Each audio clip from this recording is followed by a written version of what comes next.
Hello student, आज हम 10th class का चैप्टर 3 जल संसाधन के बारे में पढ़ेंगे। इससे पहले हम एनसीईआरटी के तहत आपको 2 से 3 वीडियो दे चुके हैं, जिसमें आपने जल संसाधनों के बारे में देखा था। इसमें से ये हमारा 3rd वीडियो है शायद, जिसमें हम आपको एनसीईआरटी पढ़ा रही हैं। तो एनसीईआरटी पढ़ने का कुछ बच्चों को लग रहा होगा कि ऐसे लेसन पढ़ लेने से क्या होगा। तो आपको बता दें कि एनसीईआरटी के तहत आप जो चीज़ों को पढ़ रहे हो वही चीज़ें आपकी परीक्षा की दृष्टि से सबसे ज़्यादा महत्वपूर्ण होती हैं। यानी कि एमबीडी जो होती है उसमें जो क्वेश्चन दे रखे हैं वो सारे के सारे एनसीईआरटी में से होते हैं, लेकिन हम आपको वो सारे के सारे क्वेश्चन लर्न नहीं करवाते हैं।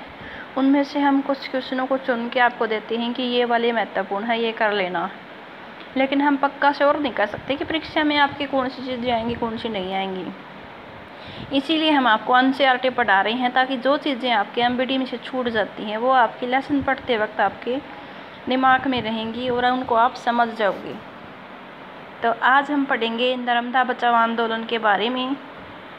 तो इसके बारे में हम आपको बता दें कि नर्मदा नदी जो है वो आपके महाराष्ट्र में है। नर्मदा बचाओ आंदोलन एक गैर सरकारी संगठन एनजीओ है, जो कि जनजातीय लोगों और किसानों, पर्यावरणविदों तथा मानवाधिकार कार्यकर्ताओं को गुजरात में नर्मदा नदी पर सरदार सरोवर बांध के विरोध में लामबंद करता है। यानी कि ये आंदोलन जो है ना, इसमें जनजातीय लोगों ने शामिल थे, साथ में किसान भी शामिल थे, और पर्यावरणविद जो थे ना वो भी मना कर रहे थे कि ये आपका बांध जो है वो नहीं बनना चाहिए, जिसको लेकर आंदोलन चला था।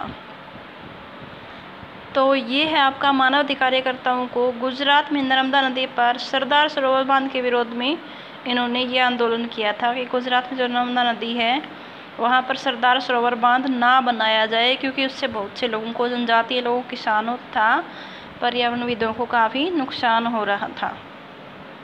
मूल रूप से शुरू में यह आंदोलन जंगलों में बांध के पानी के डूबने जैसे पर्यावरणीय मुद्दों पर ही केंद्रित था। यानी कि शुरुआत में तो सिर्फ इसी बात को उठाया गया था कि यहाँ पर बांध बना देने से जो इस क्षेत्र के वन क्षेत्र हैं, जो जंगल हैं, वो पूरी तरीके से नष्ट हो जाएंगे।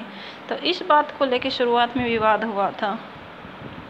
हाल ही में इस आंदोलन का लक्ष्य बांध से विस्थापित गरीब लोगों को सरकार से पूर्ण पुनर्वास सुविधा दिलाना भी हो गया है। यानी कि शुरुआत में तो सिर्फ पर्यावरण की दृष्टि से था, लेकिन बाद में जो लोग इस क्षेत्र में रह रहे थे उन लोगों को भी लाभ दिलाना इस आंदोलन का मुख्य उद्देश्य हो गया था।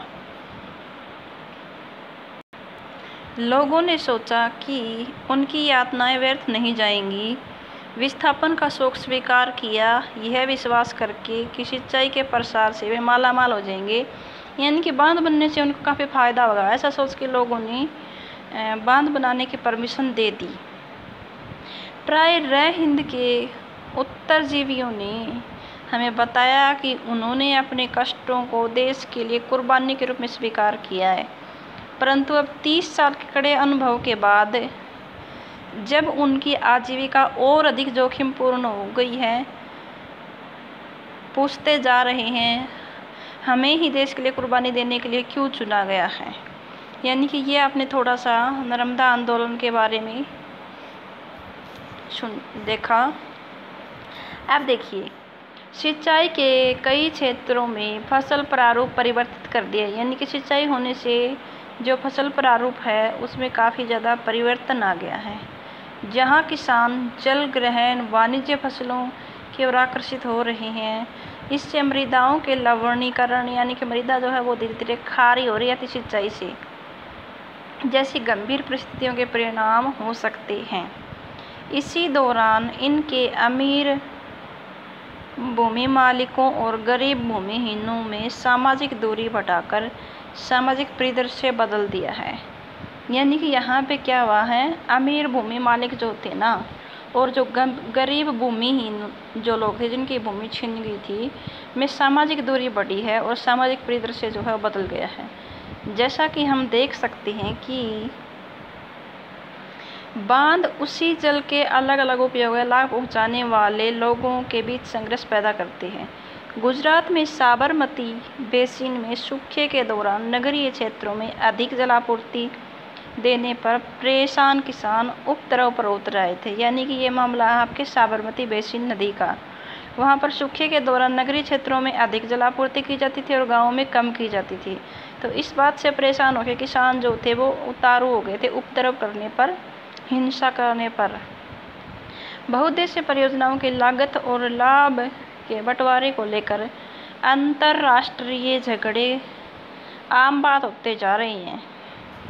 यानी कि बार बार में ऐसी परिस्थितियां आती जा रही हैं जिस कारण से आपके बांध बनाने के कारण जगह जगह विवाद होते हैं।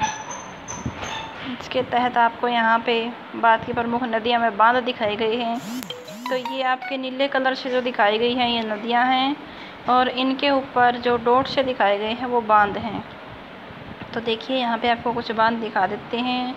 सबसे पहले आप देखिए नागार्जुन सागर बांध, इसके ऊपर एक लिखा हुआ यहाँ पर कोयना बांध है। एक हीराकुंड बांध दिख रहा होगा आपको जो कि उड़ीसा स्थित है। उसके बाद आपका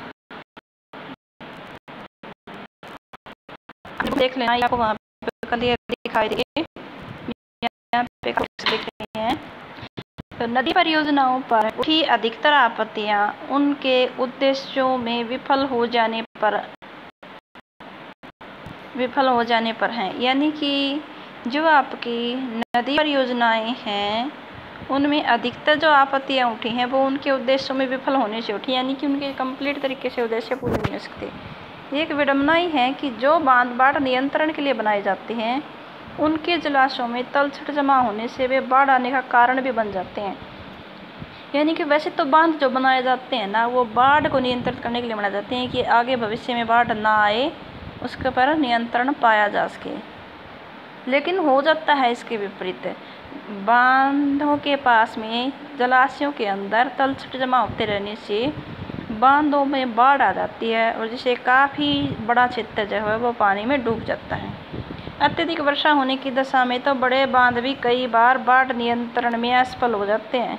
तो इस प्रकार से आपने देखा कि जो उद्देश्य सामने रखे जाते हैं ना वो सारे उद्देश्य सफल नहीं हो पाते। आपने पढ़ा होगा कि 2006 में महाराष्ट्र और गुजरात में भारी वर्षा के दौरान बांधों से छोड़े गए जल की वजह से बाढ़ की स्थिति में काफ़ी अधिक विकट हो गई थी। यानी कि बांधों में ज़्यादा अधिक पानी हो जाने से पानी जो छोड़ा गया था उससे बाढ़ आ गई थी। इन बाढ़ों से न केवल जान माल का नुकसान हुआ अपितु बड़ स्तर पर मृदावर्तन भी हुआ। बांध के जलाशय पर तलछट जमा होने का अर्थ है कि वह तलछट जो कि एक प्राकृतिक उर्वरक है बाढ़ के मैदानों तक नहीं पहुंचता, जिसके कारण भूमि निम्नीकरण की समस्या बढ़ती जा रही है। यानी कि सारी की सारी जो उर्वरक उपजाऊ मिट्टी होती है जो नदी बहा के लाती है वो तो बांध की दूसरी साइड जमा हो जाती है और वहीं पर जमा होती रहती है। तो इससे आगे की जो भूमि होगी उसमें कभी भी उर्वरकता वाली मिट्टी पहुंच ही नहीं पाती। ये भी माना जाता है कि बहुउद्देशीय परियोजनाओं के कारण भूकंप आने की संभावना भी बढ़ जाती है और अत्यधिक जल के उपयोग से जल जनित बीमारियाँ, यानी कि एक तो आपने दिक्कत देखी भूकंप आ जाता है, उसके बाद जल जनित बीमारियाँ, फसलों में रोगाणु जनित बीमारियाँ और प्रदूषण आदि फैलता है। तो ये आपने कुछ परिणाम देखे बांध बनाने से क्या क्या होता है। उसके बाद आता है आपका वर्षा जल संग्रहण, यानी कि वर्षा के जल का संग्रहण किस प्रकार से किया जाता है, कौन से क्षेत्रों में किया जाता है, वो सब चीज़ें हम देखेंगे यहाँ पर। बहुत से लोगों का मानना है कि बहुउद्देशीय परियोजनाओं के अलाभप्रद असर और उन पर उठे विवादों के चलते वर्षा जल संग्रहण तंत्र उनके सामाजिक आर्थिक व्यापारिक स्थिति के तौर पर व्यवहार्य विकल्प हो सकते हैं। यानी कि बहुउद्देशीय परियोजनाओं के नुकसानों को देखते हुए यहाँ पर कुछ लोगों का मानना है कि जो वर्षा जल संग्रहण तंत्र है ना वो एक अच्छा विकल्प है इन सब समस्याओं से दूर होने का। प्राचीन भारत में उत्कृष्ट जलीय निर्माणों के साथ साथ जल संग्रहण ढांचे भी पाए जाते हैं। लोगों को वर्षा पद्धति व मृदा के गुणों के बारे में गहरा ज्ञान था। यानी कि पुराने टाइम में लोगों को वर्षा जल संग्रहण करने का और मिट्टी के गुणों का काफ़ी ज़्यादा ज्ञान था। उन्होंने स्थानीय पारिस्थितिकी स्थितियों और उनकी जल आवश्यकता अनुसार वर्षा जल, भूम जल, नदी जल और बाढ़ जल संग्रहण के अनेक तरीके विकसित किए थे। पहाड़ी व पर्वतीय क्षेत्रों के लोगों ने गुल अथवा कुल जैसी वाहिकाएं नदी की धारा का रास्ता बदलकर खेतों में सिंचाई के लिए बनाई हैं। और पश्चिमी भारत विशेषकर राजस्थान में पीने का जल करने के लिए छत वर्षा जल संग्रहण का तरीका आम था। यानी कि राजस्थान में ऐसा किया जाता था कि वर्षा छत के वर्षा जल का संग्रहण कर लिया जाता था।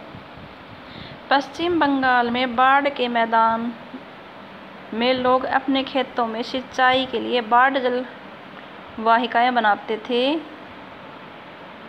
शुष्क व अर्धशुष्क क्षेत्रों में वर्षा जल एकत्रित करने के लिए गड्ढे बनाए जाते थे ताकि मृदा को संचित किया जा सके और रक्षित जल को खेती के लिए प्रयोग में लाया जा सके। यानी कि ये कुछ तरीके हैं जिससे कि वर्षा के जल का सही उपयोग किया जा सकता था। राजस्थान के जिले जैसलमेर में खादीन अथवा अन्य क्षेत्रों में जोहड़ इसके उदाहरण होते हैं। यानी कि वर्षा के सारे जल को जोहड़ वगैरह में इकट्ठा कर लिया जाता है और बाद में ज़रूरत के अनुसार उसका प्रयोग किया जाता है। देश के बाढ़ संभावित क्षेत्रों के विषय में जानकारी इकट्ठा कीजिए। तो नॉर्मली आपने देखा भी था कि बाढ़ कहाँ पे ज़्यादा आती है। एक तो बाढ़ आती है आपके बिहार में ज़्यादा आती है बाढ़। कहाँ पे आती है? बिहार में बाढ़ ज़्यादा आती है भाई, क्योंकि बिहार में बाढ़ लेकर आती है कोसी नदी, जो कि अपना हर साल रास्ता बदल लेती है। उसके बाद बाढ़ आती है पश्चिम बंगाल में भी आती है भाई। पश्चिम बंगाल में बाढ़ लेके आती है दामोदर नदी, इसीलिए दामोदर नदी को पश्चिम बंगाल का शोक कहा जाता है। उसी प्रकार से आपकी जो नर्मदा नदी है वो आपके गुजरात में बाढ़ लेके आती है। तो ये आपने कुछ नदियाँ देखी जो कि बाढ़ लेके आती हैं टाइम पे। ये हैंडपम्प के माध्यम से जल भरण, यानी कि इस प्रकार से ये आप यहाँ पे देख रहे हो कि ये वर्षा का जल है ना, इस छत पे इकट्ठा हो गया और इससे पाइप में चला गया और पाइप से ये इधर टंक में और टंक से नलकूपों में चला गया। तो इस प्रकार से जल संग्रहण हो जाता है। उसके बाद नेक्स्ट तरीका आता है आपका बेकार पड़े हुए कुएँ में। तो ये देखिए, ये छत का जल इकट्ठा होके सारा आपका इधर सारा इकट्ठा होके इधर से होता हुआ इस कुएँ में आ गया और बेकार पड़े हुए कुएँ में फिर से जल की आपूर्ति होगी। तो ये आपने दो तरीके देखे। उसके बाद देखिए पीवीसी पाइप का इस्तेमाल करके छत का वर्षा जल संग्रहण किया जाता है और रेत व ईंट प्रयोग करके जल का छनन भी किया जाता है। भूमिगत पाइप के द्वारा जल हौज तक ले जाता है, यानी कि जोड़ वगैरह तक ले जाता है और यहाँ से तुरंत इसका प्रयोग किया जा सकता है। हौज के अतिरिक्त जल को कुएं तक भी ले जाया जा सकता है और कुएं का जल भूमिगत जल का पुनर्भरण हो सकता है। बाद में जल का प्रयोग किया जा सकता है, यानी कि वर्षा के जल को इकट्ठा करके। वर्षा जल संग्रहण की पारंपरिक विधि यानी कि जोहड़ बना के। उसके बाद है राजस्थान के अर्ध शुष्क और शुष्क क्षेत्र, विशेषकर बीकानेर, फलोदी, यानी कि ये वो क्षेत्र हैं जहाँ पर काफ़ी ज़्यादा सूखा पड़ता है। बाड़मेर में लगभग हर घर में पीने का पानी संग्रहित करने के लिए भूमिगत टंक अथवा टाका या जिसको हम कुंड बोलते हैं वो होता है।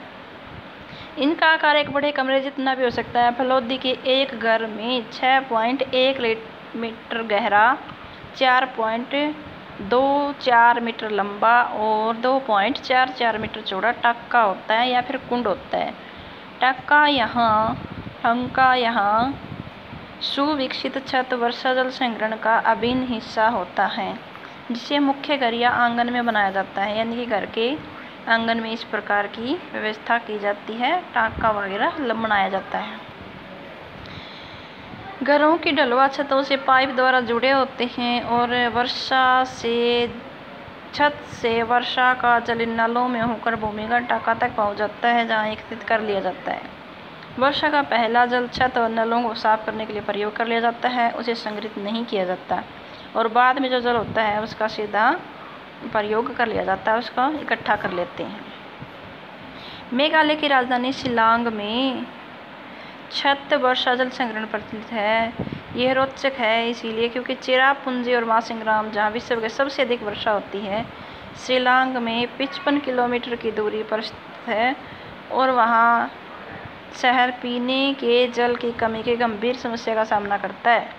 शहर में लगभग हर घर में छत वर्षा जल संग्रहण व्यवस्था की जाती है और घरेलू जल आवश्यकता की कुल मांग 15 से लेकर 25% की पूर्ति छत जल संग्रहण व्यवस्था से ही की जाती है।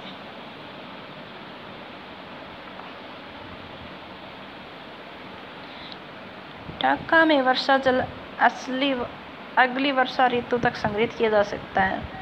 इससे जल की कमी होने वाली ग्रीष्म ऋतु तक पीने का जल उपलब्ध करवाने वाला जल स्रोत बनाया जाता है। वर्षा के जल को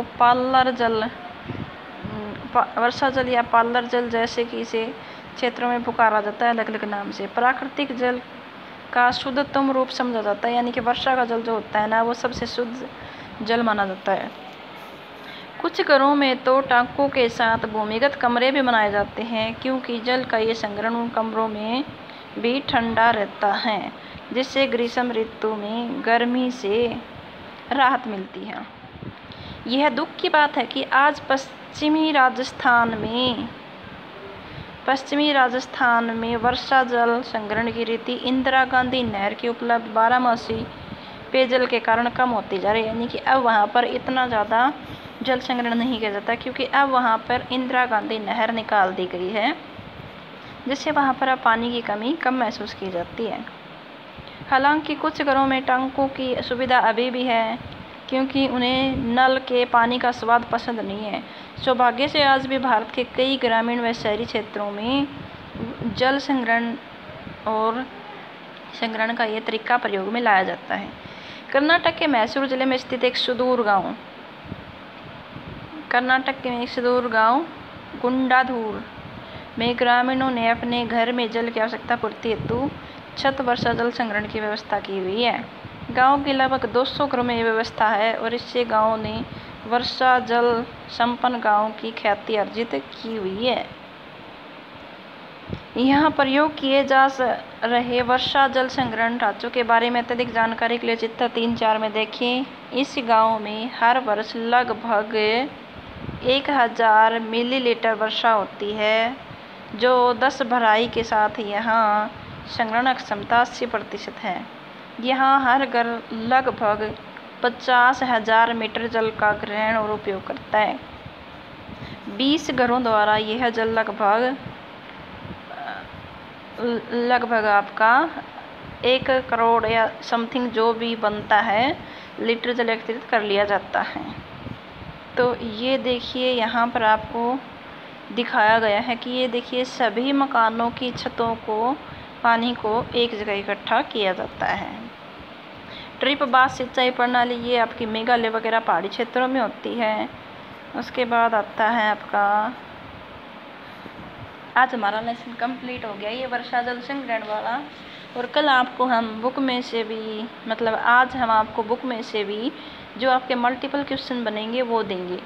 उसके अलावा अब आपको ये देख लेना है कि आपने जो कुछ भी पढ़ा है ना एनसीईआरटी में और आपके एमबीटी में जो क्वेश्चन दे रखे हैं, तो उनमें से आपको कौन से क्वेश्चन जो है वो महत्वपूर्ण लग रहे हैं वो आप कर लेना, क्योंकि आपको मैंने कंप्लीट एनसीईआरटी के तहत लेसन पढ़ा दिया है और हमने आपको अभ्यास के क्वेश्चन और मल्टीपल क्वेश्चन हम करवा चुके हैं, लेसन हमने पढ़ा दिया। अब आपको देख लेना है कि आपने बुक के अंतर्गत कौन से क्वेश्चन आए हैं।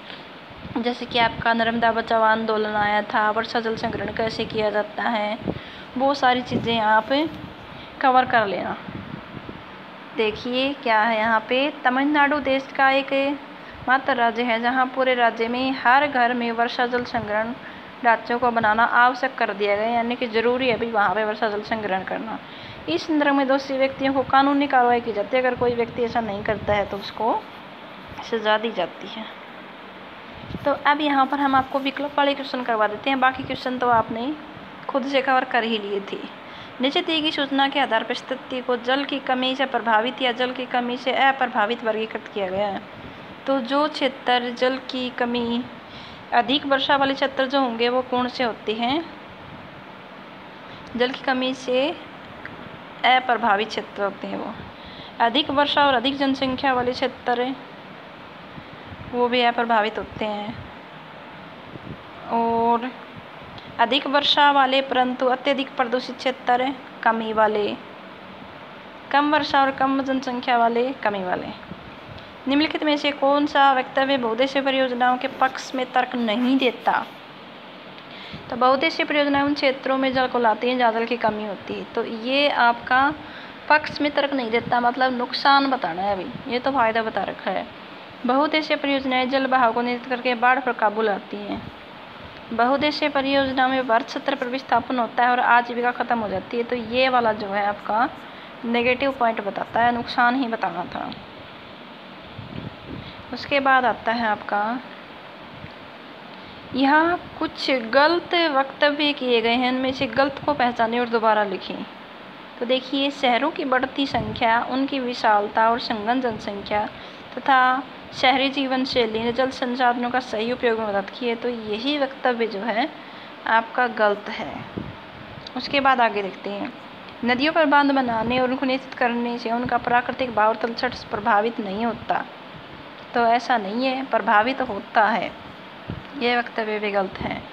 गुजरात में साबरमती बेसिन में सूखे के दौरान शहरी क्षेत्रों में अधिक जलापूर्ति करने से किसान नहीं भड़के, तो वो भड़के थे भाई, ऐसा नहीं हुआ था, भड़के थे वो। आज राजस्थान में इंदिरा गांधी नहर की उपलब्धता पेयजल के बावजूद छत वर्षा जल संग्रहण लोकप्रिय हो गया, तो ये हमने देखा था कि अब धीरे धीरे वो लोकप्रिय नहीं रहा है। तो ये हमने देखा कि आपका किस प्रकार से इनको गलत बताया गया है। उसके बाद देखिए, ये वाले क्वेश्चन हमने आपको करवा दिए हैं सारे के सारे, और आज हम आपको मल्टीपल क्वेश्चन भी करवा देंगे। इस प्रकार से आपका ये थर्ड लेसन पूरा हो जाता है। और कल तो आपको ये देंगे, मतलब उसके बाद देख लेंगे हम आपका अगला लेसन शुरू कर देते हैं, आपका फोर्थ लेसन। तो थर्ड लेसन आप उम्मीद है आपने सारा लेसन ढंग से पढ़ा होगा अपनी नोटबुक में, और जिन बच्चों के पास में बुक नहीं है वो बुक खरीद लें, या फिर आपके पास बुक नहीं है किसी कारण से, तो आप को जो चीज़ें हम यहाँ पे पढ़ा रहे हैं ना इसमें बुक में, वो उनको आप अलग अलग प्रश्नों के रूप में अपनी एमबीडी में से भी इनको याद कर सकते हो, कि जो भी हमने आज आपको पढ़ाया उसमें से आप प्रश्नों को ढूंढिए कि कौन सा प्रश्न कहाँ पर था, और वो सारे प्रश्न आप साथ साथ में कवर कर सकते हैं। अब आपको जो अगर कोई दिक्कत है तो आप कमेंट करके बता देना। साथ में आप अगर आपको कमेंट नहीं करना आता है तो फिर आप व्हाट्सएप पे भी बता सकते हो कि जी हमें इस चैप्टर में यहाँ पर ये वाली दिक्कत आ रही है।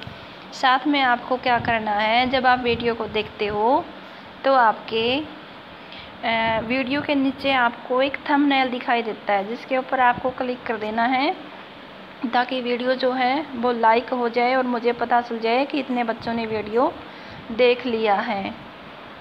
आजकल आप बहुत कम देख रहे हो, तो इस बात का विशेष ध्यान रखें कि जो टाइम अभी चल रहा है ना उसको बड़ा गंभीरता से लें और अपना काम प्रॉपर तरीके से करते रहें। तो बाकी का हम आपको कल करवाएंगे, आज के लिए इतना ही काफ़ी है।